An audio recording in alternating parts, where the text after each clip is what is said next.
Bonjour à tous et bienvenue dans Bonjour chez vous. J'espère que vous êtes en forme. C'est une joie pour nous d'être avec vous aujourd'hui encore pour parler du sujet de l'intégrité. Aïe, aïe, aïe, certains n'ont même pas osé cliquer à cause du titre. Et pourtant, l'intégrité est un thème important. Est-ce que c'est une valeur, une qualité en voie de disparition ? Eh bien, c'est ce qu'on va voir aujourd'hui avec Aurélie et Omer. Bonjour à tous les deux. Bonjour, mes chers collègues de l'intégrité. Yes, la brigade de l'intégrité est là. On va mettre des PV aujourd'hui. Attention. Ah, ça pousse à la Vous donnez des médailles. Vous donnez des médailles. Tout n'est pas négatif nécessairement. T'as raison. Mais c'est sûr que c'est un thème où on est obligé de faire une petite introspection, de se regarder dans le miroir et puis de se dire, bon, il y a peut-être des choses que je dois corriger, que je dois rectifier. En tout cas, voilà, on est tous plus ou moins concernés par le sujet. Pour certains, ce sont des grosses choses. Pour d'autres, peut-être des plus petites. Mais la Bible nous encourage à l'intégrité. Et avec toi, Omer, on va voir dans la rubrique Conseil du coach comment rester intègre au quotidien, dans notre milieu de travail, dans notre vie de tous les jours. Oui, c'est le défi que tous les chrétiens nous sommes appelés à relever finalement parce que nous devons fonctionner avec les valeurs du royaume de Dieu. Et parfois, ces valeurs nous posent un défi. Ça a été le défi de Daniel à Babylone. Comment est-ce qu'il devait rester intègre? Ça a été le défi de Noé. Et c'est notre défi aujourd'hui. Si l'on relevait, nous pouvons le relever. Amen. Alors, on va commencer cette émission avec toi, Aurélie, dans la pensée du jour.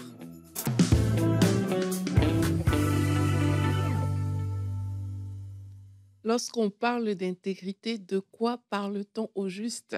Je suis allée vous chercher quelques définitions sur Internet, dans quelques dictionnaires. Et les définitions qui ressortent, c'est que l'intégrité signifie rester incorruptible, digne de confiance et fidèle à ses principes.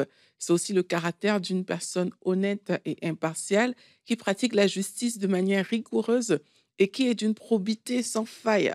Donc, pour résumer un peu ce que ça veut dire en des mots peut-être plus simples, être intègre, c'est être cohérent, c'est rester ferme dans sa moralité et bien sûr, pour nous les chrétiens, c'est rester ferme dans notre foi. Donc, il s'agit d'une cohérence interne qu'on est appelé à développer qui va nous pousser à agir de manière honnête et ce, quelles que soient toutes les circonstances, ça va nous pousser toujours à agir selon la parole de Dieu. Dans Philippiens 1 au verset 27, Paul y dit « Seulement conduisez-vous d'une manière digne de l'évangile de Christ, afin que soit que je vienne vous voir, soit que je reste absent, j'entends de dire de vous que vous demeurez ferme, c'est-à-dire persistant, cohérent, intègre, dans un même esprit, combattant d'une même âme pour la foi de l'évangile. » Donc, en gros, il faut demeurer ferme dans ses convictions. Il faut demeurer ferme dans notre foi et c'est ça qu'on appelle quelqu'un d'intègre. Et cette fermeté va découler dans tous les domaines de notre vie. Et j'aimerais vous poser quelques questions aujourd'hui pour qu'on puisse ensemble jauger le niveau de notre intégrité. Et ça va peut-être nous faire réfléchir, comme Evelyne disait en début d'émission, et on va se dire, OK, peut-être je devrais faire plus attention dans ce domaine plutôt qu'un autre. Alors, la première question que j'ai pour vous aujourd'hui, c'est est-ce qu'il y a une éthique qui vient de votre foi en Dieu dans ce que vous faites? Est-ce que lorsque vous regardez à ce que vous faites, il y a des choses, par exemple, vous pouvez dire, ça, je ne fais pas à cause de ma foi. Des choses qu'on ne vous verra jamais faire parce que vous avez cru en Jésus-Christ. Et c'est valable partout, dans votre foyer. Est-ce qu'il y a des choses qu'on ne vous verra jamais faire parce que vous avez cru en Jésus-Christ? À l'école, au travail, dans tous les domaines, avec ta femme, ton mari, est-ce qu'il y a des choses que tu peux dire à cause de ma foi, je ne le ferai jamais. Je respecterai mon intégrité. Une autre question qu'on peut se poser, c'est quand il n'y a personne qui te regarde. Est-ce que tu fais toujours des bonnes choses en fait? Si tu es dans un environnement où tu es tout seul, est-ce que tu fais des bonnes choses? Ou alors, quand tu es avec des gens, tu donnes une belle image et quand il y a personne, tu te comportes comme tu veux. Quand tu fais face à des situations difficiles, est-ce qu'on retrouve de la cohérence, cette cohérence liée à ta foi dans tes actions? Est-ce que aujourd'hui tu peux dire, on peut te menacer, je ne sais pas, de quelque chose, et puis tu dis, à cause de ma foi, je tiens ferme dans ma position? Ou alors, est-ce que tu trouves des excuses pour justifier tes choix et le manque d'intégrité? Est-ce qu'à cause de ta foi, tu es capable de prendre des positions qui dérangent? Ou il faut toujours que tu te ranges que ce soit au travail, que ce soit à l'école, que ce soit partout ailleurs? Est-ce que tu es intègre dans ta marche avec Dieu, c'est-à-dire dans tes engagements envers lui pour lui plaire? Tu vas peut-être dire, Seigneur, je te donne ma vie, je t'accepte comme mon sauveur, comme mon Seigneur, mais est-ce que tu es intègre dans cet engagement-là? Ou alors est-ce que tu renies le Seigneur à la première occasion? Est-ce que tu demeures fidèle dans ces valeurs chrétiennes? C'est des questions qu'on peut se poser pour évaluer un peu si nous, dans les différentes situations où on est, ben, on va garder cette intégrité. Et il y a quelqu'un qui me dit, Aurélie, mais oui, on n'est pas parfait. Personne parmi nous n'est parfait, encore moins toi. C'est vrai, mais est-ce que par rapport au fait de manifester la volonté de Dieu, est-ce que tu tiens ferme en fait? Est-ce que même si tu tombes, tu te relèves? C'est autant de choses qui vont déterminer si tu es réellement intègre ou pas. Je vais continuer dans la discussion. Ça va encore Oui. 40 points. Merci Aurélie, cette fin surprenante. Merci beaucoup. Je propose qu'on regarde tout de suite notre verset du jour, qui est dans Romains chapitre 13 et le verset 3. Donc Paul parle aux Romains et leur dit, en effet, on n'a pas à craindre les magistrats quand on fait le bien, mais quand on fait le mal. Veux-tu ne pas avoir à craindre l'autorité? Fais le bien et tu auras son approbation. Si on se remet dans le contexte, quand Paul écrit ça, il parle à des Juifs qui sont sous une emprise romaine, une emprise qui est parfois même injuste, une emprise qui est plutôt dure, plutôt fermée, et pourtant il leur donne quand même ce conseil. Et en fait, pourquoi il leur dit ça? C'est parce que l'intégrité, finalement, est un gage de protection, un gage de sagesse même dans la vie. En fait, l'intégrité va nous garantir une absence d'ennui dans les domaines juridiques, judiciaires et autres. Quand on parle d'intégrité, alors on parle d'une intégrité peut-être relationnelle, où on n'est pas dans un mensonge, où on est vrai, mais on parle aussi, et tu en parleras tout à l'heure, d'une intégrité ça peut être sur des fiches d'impôt, ça peut être sur différentes choses, de déclarer réellement nos revenus, etc. Et donc, ça touche à beaucoup de niveaux. Mais la question qu'il faut se poser, c'est est-ce que je suis une personne de confiance? Est-ce que quand je donne ma parole pour quelque chose, les autres peuvent vraiment me croire? Qu'est-ce que les autres diraient finalement de moi si on leur demandait d'évaluer mon niveau d'intégrité? Est-ce que je suis quelqu'un de fiable? Et je crois que c'est quelque chose qui est indispensable en tant que chrétien.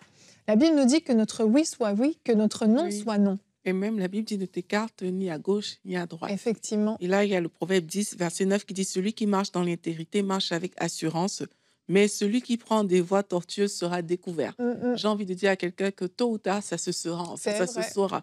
Parfois, on pense qu'on fait des choses très bien cachées, que personne ne sera au courant, mais tôt ou tard, c'est des choses qui sont appelées à être à la lumière. Il y a aussi des personnes qui vont dire « Moi, je suis juif avec les juifs. » Et je suis grec avec les Grecs. Tu choisis avec qui tu intègres finalement. C'est ça. En fait, tu vois, quand Paul a parlé de juifs avec les juifs, grecs avec les grecs, ce n'était pas un prétexte pour faire n'importe quoi. C'est sûr. Il restait dans son intégrité d'enfant de Dieu, mais il s'adaptait aux personnes qu'il avait en face. Mais ce n'était pas OK parce que les Grecs font n'importe quoi, moi je vais faire n'importe quoi. Absolument. Donc parfois on donne des excuses en fait à notre manque d'intégrité. On part chercher des paroles dans la Bible ou alors on dit oui, mais mon cas est différent. C'est parce qu'il y a ça que je peux me permettre de. Mais dans tous les cas, justement, comme tu as dit, on doit être digne de confiance. Et ça part de la base, comme j'expliquais dans la pensée, la base, c'est être cohérent déjà avec ta foi, être cohérent envers celui en qui tu as cru. Parce que si tu es cohérent avec ta foi, tu ne vas pas vouloir faire les choses qui offensent le Seigneur. Et si tu sais que Dieu n'aime pas le mensonge, tu ne vas pas te livrer au mensonge et ça doit te déranger. Si ça ne te dérange pas, il y a un problème. Et ça, c'est hyper important ce que tu dis parce qu'effectivement, ce n'est pas normal que de ta bouche sortent, je ne sais pas, des mensonges, des déformations gigantesques, voire de la manipulation, et que tu te sentes bien à l'intérieur. À un moment donné, il y a quelque chose qui ne va pas. Donc, le Saint-Esprit t'a certainement repris, ta conscience t'a certainement reprise, et puis à un moment donné, peut-être que tu as fait le choix de ne pas écouter, et là, tu ne ressens plus rien. Mais ça veut dire que tu as étouffé ta conscience, et là, c'est dangereux.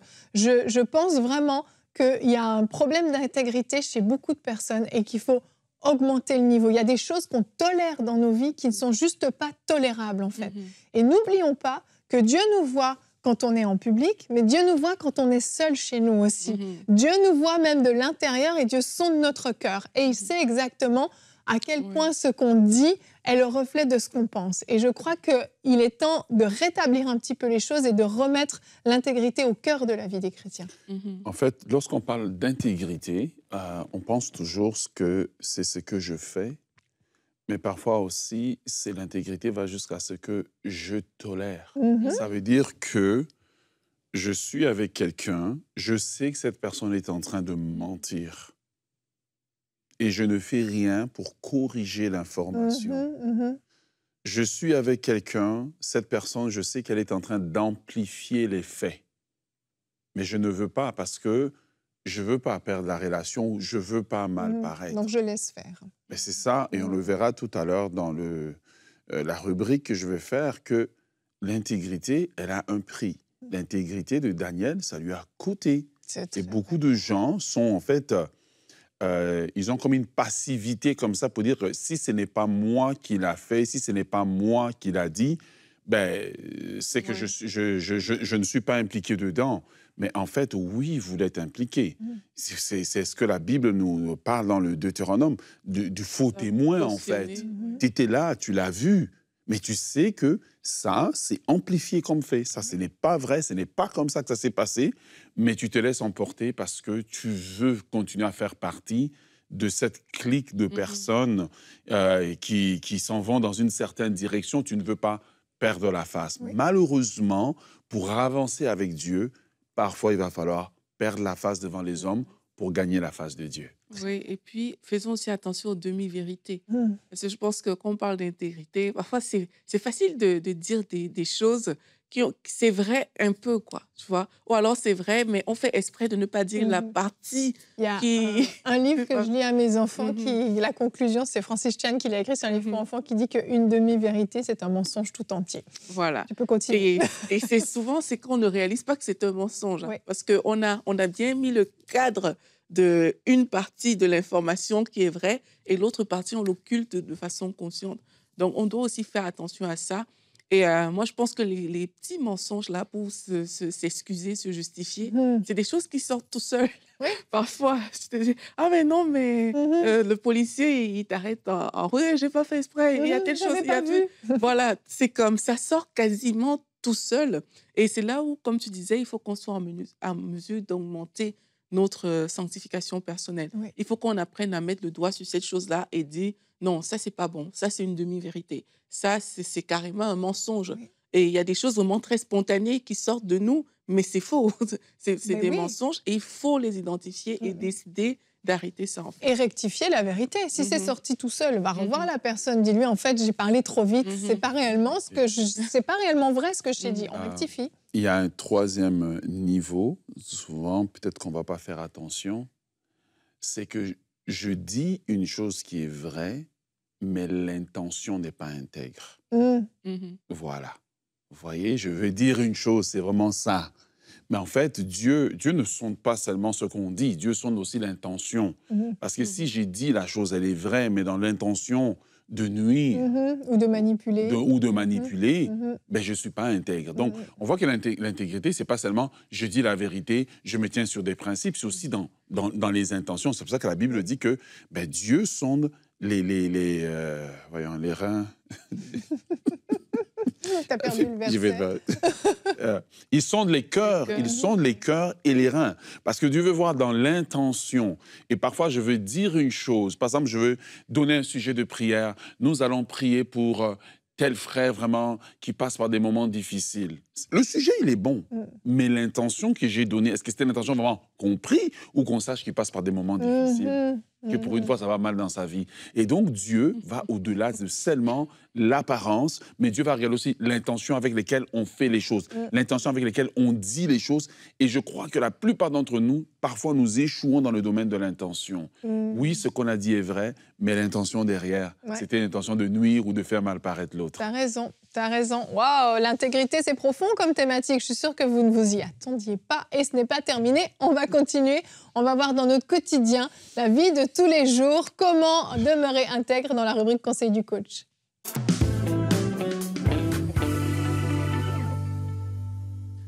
comment demeurer intègre tous les jours? Je commence d'abord par faire mes aveux que c'est une rubrique très difficile.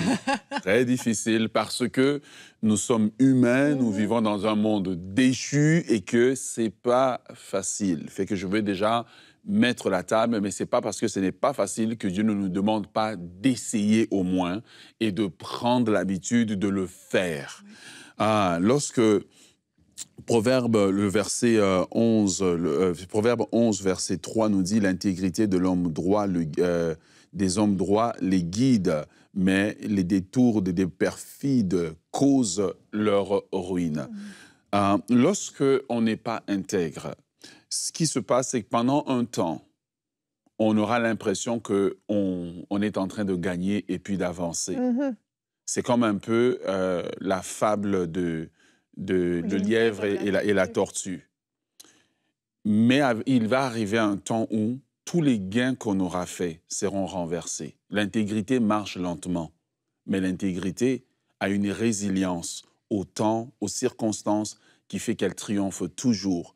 Et beaucoup de personnes, on vit dans un monde où on veut prendre le raccourci. Si on veut vraiment parler de l'intégrité, en fait, ça va être chaud sur le plateau parce que les filtres sur les réseaux sociaux, là, est-ce que c'est... Preach, preach. Est-ce que c'est vraiment toi?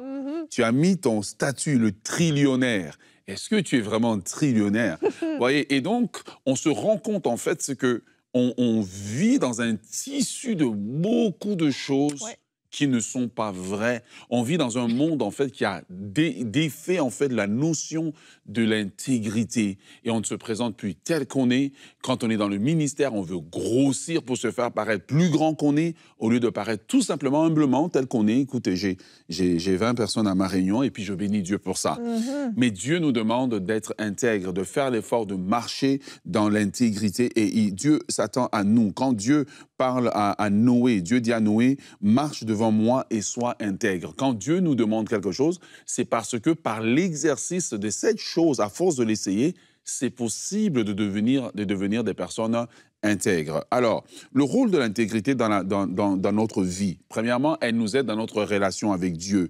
Elle nous permet de marcher dans la droiture, elle nous permet d'avoir une relation vraie avec Dieu.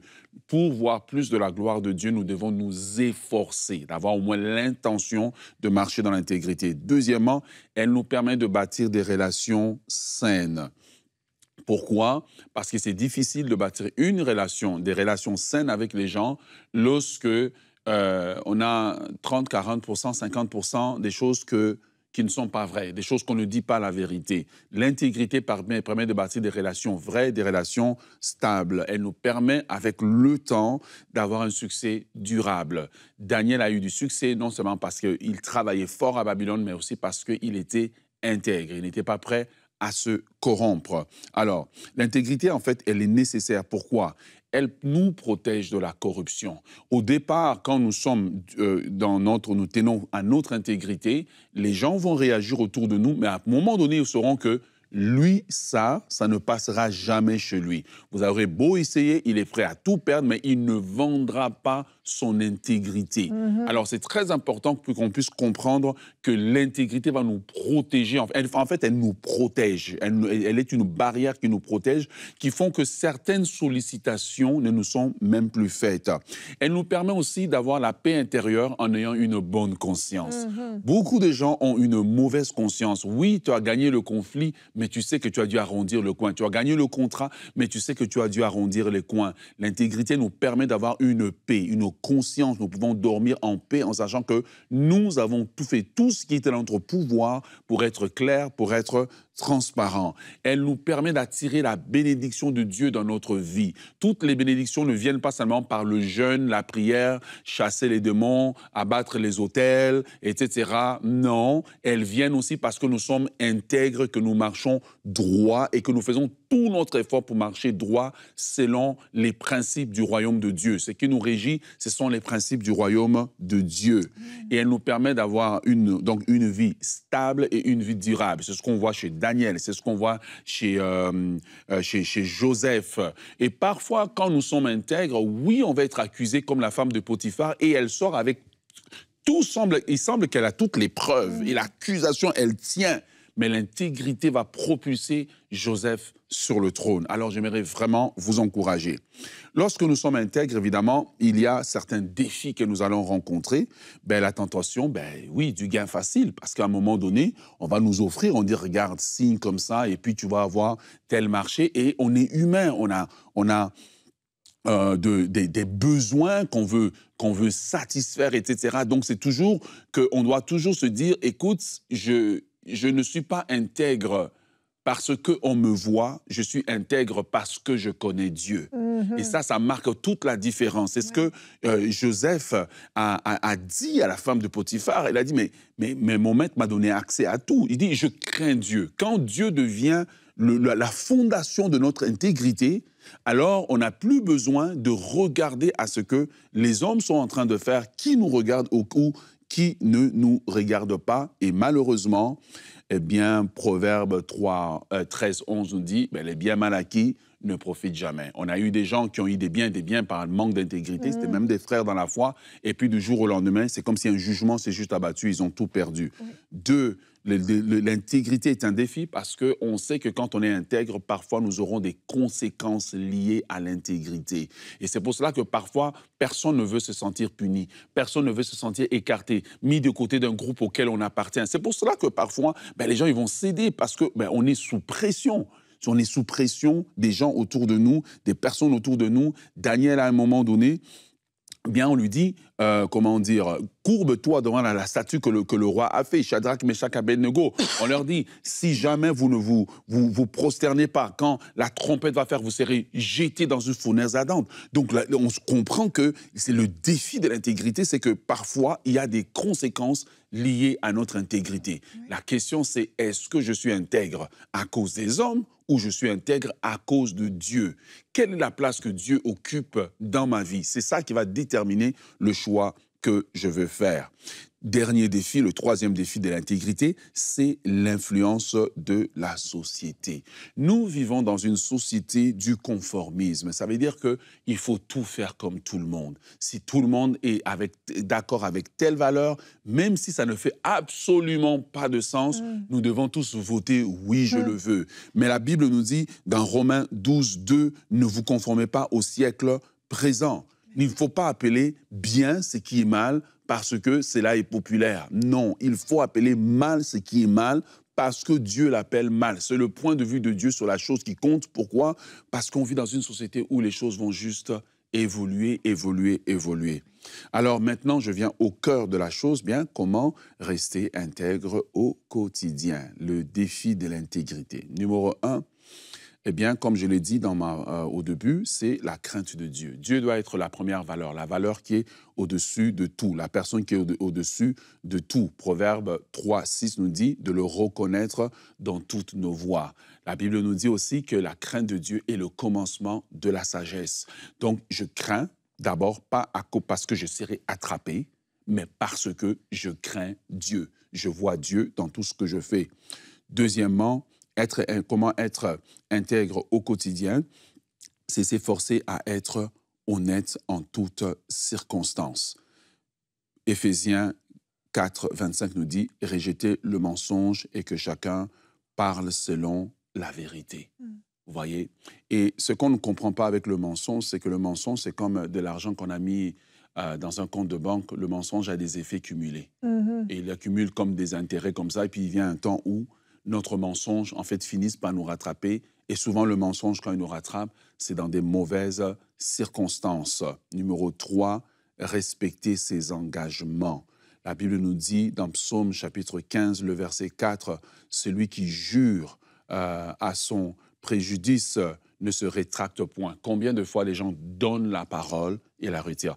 Et même l'endroit où les gens donnent la parole, vous savez, il y a je sais pas moi, une levée de fonds, une offrande à l'église, et puis tout le monde lève la main. Je vais donner.